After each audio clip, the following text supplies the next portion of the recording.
Hey everybody, how is it going? I thought it'd be quite a good idea to talk about recovery protocols. Now, this is what I do, doesn't mean it's going to be right for everyone. For example, some people won't want to eat the foods I eat and they won't need or want to do the stretches that I do. But on the whole, I have a fixed recovery routine that I honestly believed over the years has helped me stay injury free, helped me stay healthy, illness free, and also helped me enjoy riding my bike just that little bit more, because I always feel better the next day when I get back out on the road.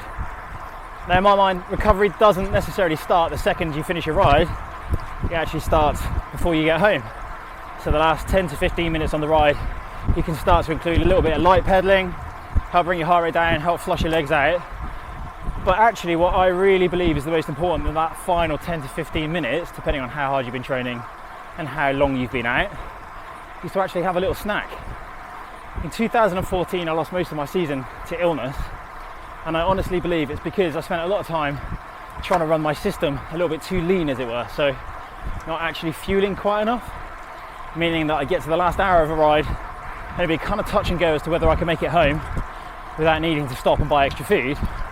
On the whole, I'd then push on through until I got home. Lo and behold, children, home from nursery, preschool, all sorts of germs, and straight into my system, which was a huge frustration at the time, but it's one of those things you learn from as you get older. So on the whole, these days I always carry an immune system boost, basically just a little bit of food. It can be anything, simple marmalade sandwich, just something that I eat in the final part of the ride, meaning that when I get home to my family I'm not completely empty, meaning I'm less susceptible to illness because my immune system's got that little boost which it needs to fight things off. I always think you have to treat your immune system as if it were a newborn baby. Never shock it, wrap it up, look after it, treat it gently, and then you'll be okay. So I'm nearly home. I've just had my final snack. I'm like 10 minutes away. Made sure I've had the final little bit of water out of my bottle.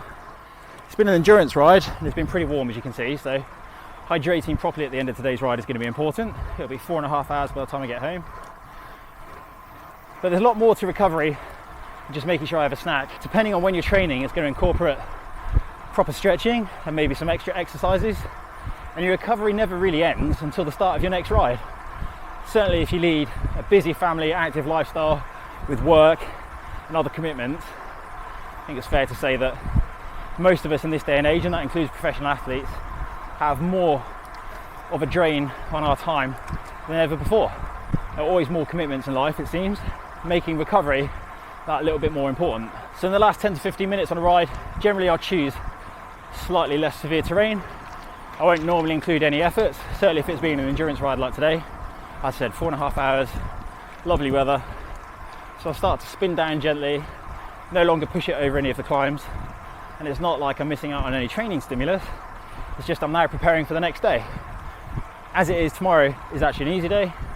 Not getting out training hard tomorrow. But if I was, that would then be even more important. Be starting to think about that, starting to think about the fueling that I'm going to need for tomorrow. So I'd be planning the food that I'm going to have when I get home. In an ideal world, that would have been pre-planned before I even set out, but the reality of my life is that I rarely do that. Luckily, I generally come home to the same meal, as in I'll make myself the same meal. I always had a saying that pink porridge wins races, so I'd go for some blitzed berries into some porridge. If it's the winter, you can have it nice and warm. If it's the summer, you can eat it cold. You can eat oats raw. I quite like that, with a little bit of honey for flavour. And I measure the amount according to the effort that I've done and according to what's coming up on the next day.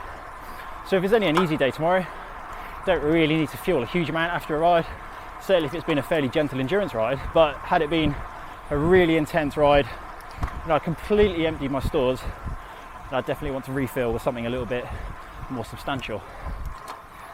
On the whole, depending on what the weather is, when I get home, the first thing I'll do is have a glass of water at room temperature. I've always preferred that. Just stood there on the side. It's not going to shock my system at all. If it's a little bit warmer, sometimes I fancy a little bit of sparkling water or like a tonic water that can be quite nice. Just something that helps you drink it. Anything that's going to make it easier to drink and absorb, it's going to be better for your body because you're going to be craving fluid, as you can probably see.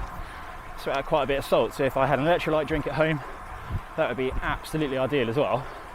The reality is, I don't really use too many supplements in my diet, just because I believe it should all come from real food, and I eat quite a varied and balanced diet. So as I'm winding down now, not pedaling too hard, focusing on getting home, thinking about what I'm going to eat, what I'm going to drink. First thing to do will be put the bike away, make sure that that's all okay, have a quick check over it. If it's filthy dirty, obviously I know I'm going to have to wash it later, make sure nothing's going rusty. Chains rust incredibly quickly, it doesn't matter the quality of the chain, it's out in the elements, it's exposed to moisture and oxygen, it's going to rust. If I'm really wet and really cold, the first thing I'll do is get in the shower. That's just the most important thing, to look after your body. It comes back to looking after your immune system, and that's then when it's really crucial to have that little boost on the bike before you get back home. If you've had that, then you've bought yourself 15-20 minutes to warm up again, start your stretching, and then you can worry about eating afterwards. Whereas if you've not carried that on the bike, actually eating the second you come through the door becomes increasingly important. Obviously a lot of fuss is made about that 20 minute magic window, and whether or not that's true, and the actual science around that, it's just a good benchmark to aim for.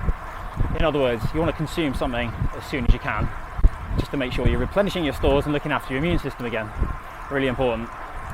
Shower, get changed, start a little bit of stretching. So if you have any niggles or tight muscles, so for example, I chronically have tight hamstrings and need to spend time stretching those, that's then the perfect time to do that whilst you're eating. I stand up in the kitchen, eat and stretch at the same time. It's something I've always done over the years. It's how I kind of unwind from the ride. I hate wind noise on a bike, and I need that moment of calm and that moment of quiet, those 10 to 15 minutes when I get back, just to have enough energy to face the rest of the day. I know it sounds silly, but wind noise when you're riding and averaging 30-35 kilometers an hour, it can be quite deafening.